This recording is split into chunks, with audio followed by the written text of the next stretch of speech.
In our lesson on pop and contemporary art, we learned about brainstorming as a way to generate ideas that connect back to something else. Brainstorming is just one part of a design process. To design is to make a plan toward a particular goal. All sorts of things are designed, like a car, clothes, a joke, or a bank heist. Design is often framed as a problem-solving activity. In industry, you might have researchers searching for or creating a market need. People might be doing market research on customer demographics. Others might be researching what's available already. Designers will be defining the problem while others are ideating and conceptualizing solutions. Engineers will be performing material tests, and prototypers will be developing models. Marketers will come back in to review for market demographics. But wait. Sure, design occurs in big industry, but how does it relate to us? Well, we can simplify this. Design is just a tool to organize ideas toward a goal. And if you think about it, we probably do this all the time. When we encounter a problem, we might come up with a solution. When we devise a system to solve the problem, that's design. There are tons of complicated ways to perform design, but the basics are actually quite simple. We use convergent and divergent thinking together to create a solution to a problem. These words sound complicated. Well, don't worry. When we unpack them a little, they're actually quite manageable.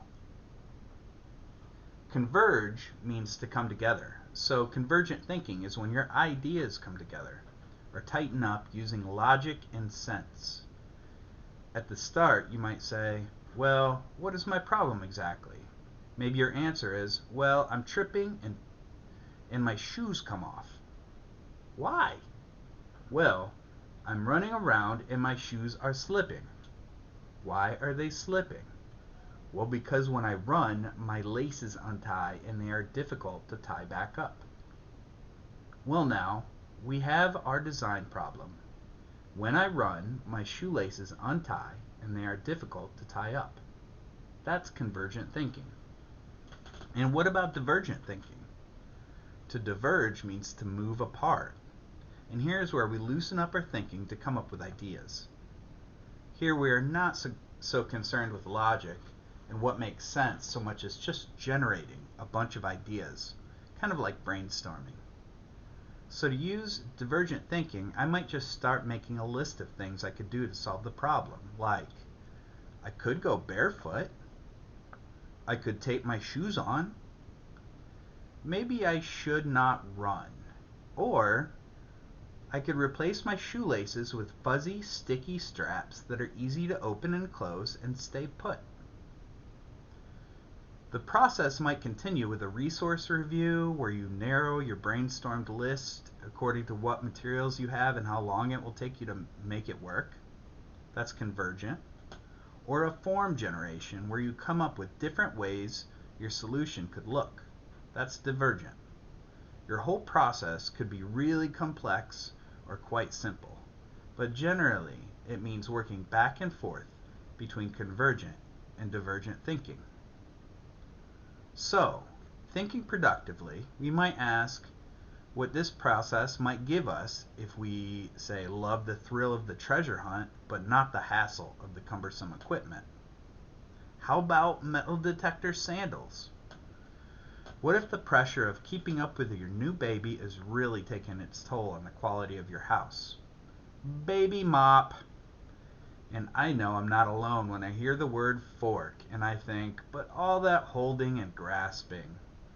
Finger, fork.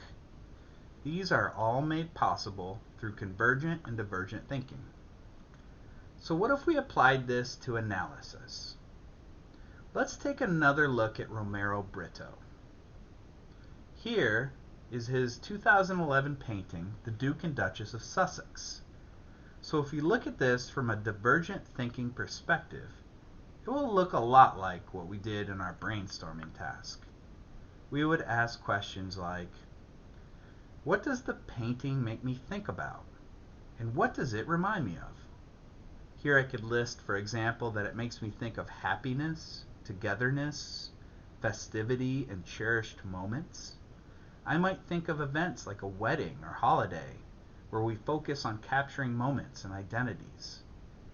The key here is that these ideas are linked broadly, and I'm trying to expand what I am thinking about with the image. I am less worried about if the ideas are right or make sense, and more interested in generating a lot of them. Now, how about convergent thinking? Now I'll dig into a question like, what is this a painting of? How did the artist create the image? And what are they doing in the image? And who is meant to see the painting? Here we note that this is a painting of English royalty, Prince Harry and Meghan Markle. Brito paints them close together using flat, bright colors and a lot of pattern and icon imagery, like the hearts and the crown.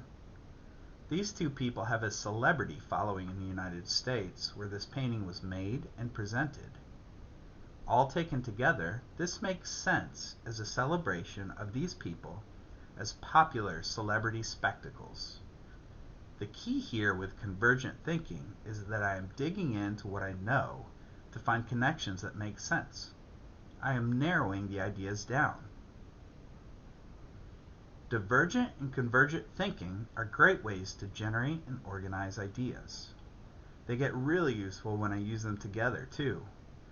As a process for developing our own artworks, we should think about how we can use them.